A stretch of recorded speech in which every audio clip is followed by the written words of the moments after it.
And we've all suffered as the result of piracy. We've all, felt how it has affected our lives and our livelihoods.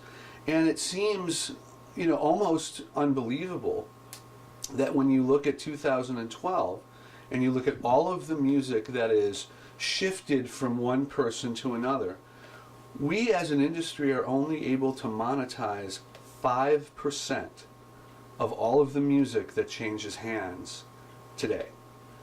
5% of the music that is distributed through various channels, only 5% of that we're able to monetize.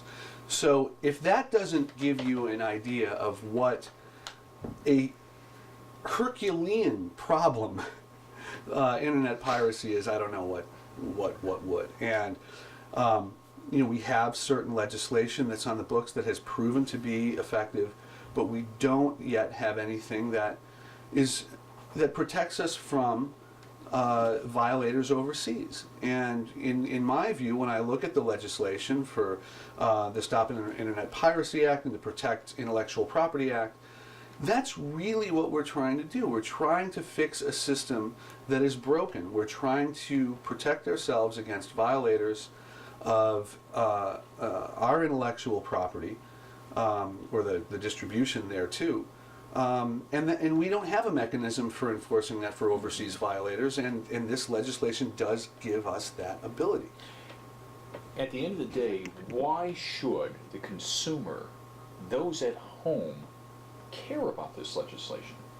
Well, I think it's interesting because and when I teach the students here at McNally Smith, we have these heated debates about access versus rights versus all this. It's so easy, and music is so, and media is so ubiquitous. We can get it wherever we want, whenever we want it, and most of the time we can find it without having to pay for it. And because of its ubiquity, it almost seems like, well, what is it going to make a difference if I do this? Because there's billions of people doing this every day. The fact of the matter is that while there are musicians and writers who will create brilliant works regardless of the income that they derive from it, there is an infrastructure that supports the creation of new works.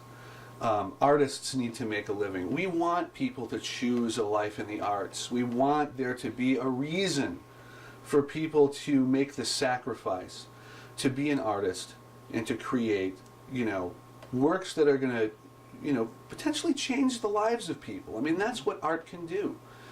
And being able to enforce the law, being able to, provide what the Copyright Act is, the spirit of it, which is to protect the works of original authorship so that those people who can create them not only have an incentive to do so, but can derive, a life in the arts as a result of their hard work. And I don't think that there's anything wrong with that. And I think that people will suffer from a lack of creativity. And I think the arts will suffer if we don't do something about the rampant piracy and criminal activity that surrounds these people's heartfelt creative work. You teach here, and I gotta believe that the vast majority of your students come from a generation where everything has always been free on the internet. Absolutely, yes. And therein lies an interesting, discourse in class, because there is the argument that, the students will say, well, listen, getting it for free, I become aware of so many more artists that I wouldn't have become aware of if I had to pay for it, because I'm a college student. I don't have any money to buy a bunch of music. I also say to that, listen, when I was in college, I bought music before I paid rent.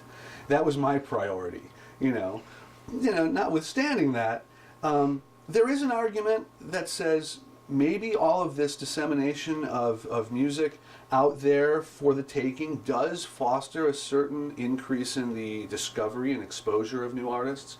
Maybe it really facilitates a different part of the music industry, which is the live performance and touring. And if someone can become aware of your music for free, then maybe they'll be more likely to go to your show and support you that way. But I think that exposure and that argument is, I think the industry is well aware of that. And I think that structurally, the industry is saying, yeah, we're going to offer some free content. We're going to give you some access. We want to foster discovery of these artists.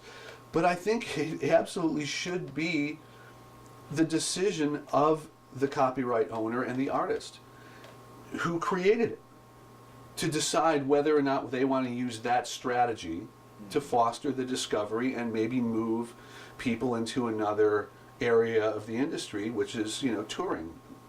Theoretically, can benefit from the massive discovery that's fostered by the free access to music.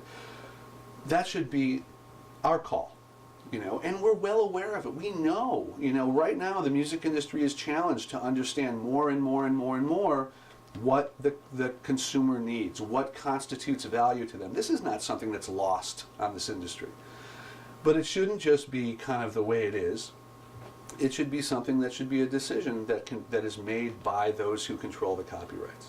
At the end of the day, you are a content provider. You are a musician. You put intellectual property out there. You want it protected. I do. And you support SOPA. I do, absolutely. I think that it is, there's a lot of opposition to it from a number of different constituencies. There's the censorship argument. I absolutely believe that, these voices should be heard. The intent of this legislation is not to foster an environment that promotes censorship. It is simply giving us the ability to fix a system that is broken, that does not protect us against criminal activity. That is the focus and the purpose of this.